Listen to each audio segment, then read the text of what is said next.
सुनो, दो चीजों में से चूज करो, लव मैरिज या फिर अरेंज मैरिज। मेरे ओपिनियन से जाओगे तो लव मैरिज।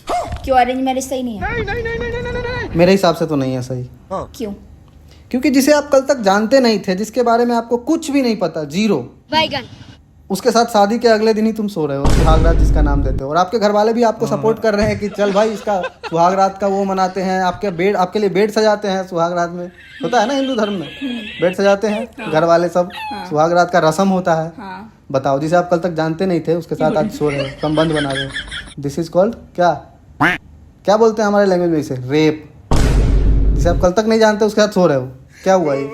हाँ, ये गलत तो है। हाँ, इसीलिए मुझे लव मैरिज पसंद है। और लव मैरिज, प्रेम विवाह आज से नहीं है। अच्छा, तुम मुझे बताओ कौन से भगवान का प्रेम विवाह नहीं हुआ है? चाहे वो राम हो, कृष्णा हो, महादेव ही क्यों ना हो स्वयं, उनका भी प्रेम विवाह ही हुआ है। गूगल कर लो। पर हम लोग तो कहते हैं हिंदू धर्म में अरेंज मैरिज करनी चाहिए, लव मैरिज को लोग अलाउ नहीं करते, हमारा समाज अलाउ नहीं करता। वही तो समाज, जब से ये पैसा रुतबा आया है ना, तब से ये सब समाज बदला है। जब से पैसा आया है मार्केट में, क्योंकि दहेज जो मिलता है अरेंज मैरिज में, लव मैरिज में दहेज नहीं मिलता ना, गाड़ी वाड़ी नहीं मिलती ना। तो अरेंज मैरिज इसलिए बनाई गई थी ताकि दहेज मिल सके। और क्या, इधर से लड़की वाले की तरफ से, जैसे लड़का वाले की तरफ से डिमांड हो, उधर से वो डिमांड हो। सबसे ज्यादा दहेज ही चलता है अरेंज मैरिज में। लव मैरिज में सुना है तुमने कभी दहेज मिला? मुश्किल से ही मिलता है 1-2%। हाँ, नहीं मिलता। दहेज का सिस्टम ही नहीं होता। लव मैरिज में अंडर एस्टिमेट होता है। आप उसको जानते हो, उसका रहना सहना सब कुछ उसके बारे में पता है, उसका हॉबी तक पता है। तो सोचो आपको उसके साथ रहने में कैसा लगेगा शादी के बाद।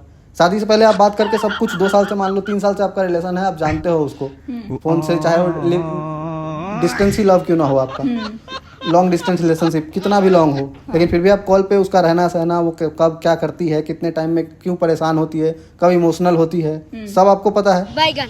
और तब उसके साथ आप शादी के बाद रह रहे हो, हम संतोष पागल नहीं, तो अंडरएस्टिमेट हो जाता है ना। आपके फैमिली में वो एडजस्ट भी कर पाती है, लेकिन एक नई लड़की आएगी, उसके फैमिली में उसको कैसे एडजस्ट कराया है आपको तो कुछ पता ही नहीं है अरेंज में। अब आपके घर में वो वही रहन सहन करे, आपको तो गलत लगेगा कि इतने टाइम में तो हम यहाँ नहीं बैठते हैं, इतने टाइम में हम घर के बाहर मिलते हैं, इतने टाइम में हम छत पे जाते हैं। वो यही है, अभी तक पूजा नहीं की उसने, अभी तक ये खाना नहीं बनाई, अभी तक वो नहीं करी। होता है ना। पर तुम्हारे घर में तो तुम्हारे पापा ने एक लड़की पसंद की है, 20 लाख रुपए दहेज ले रहे हैं, तुम उसमें क्या कहना चाहते हो? तो ये तो दहेज प्रथा हमारा खानदानी चलते आ रहा है, तो अब उसमें हम मना थोड़ा ना कर सकते हैं। 20 लाख भी तो मिल रहा है। तो तुम अपने मम्मी पापा की बात मान लोगे, यहाँ पर अरेंज मैरिज करोगे?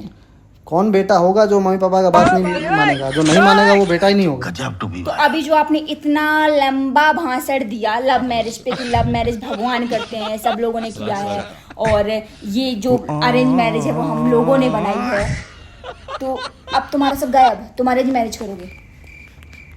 20 लाख नहीं होगा।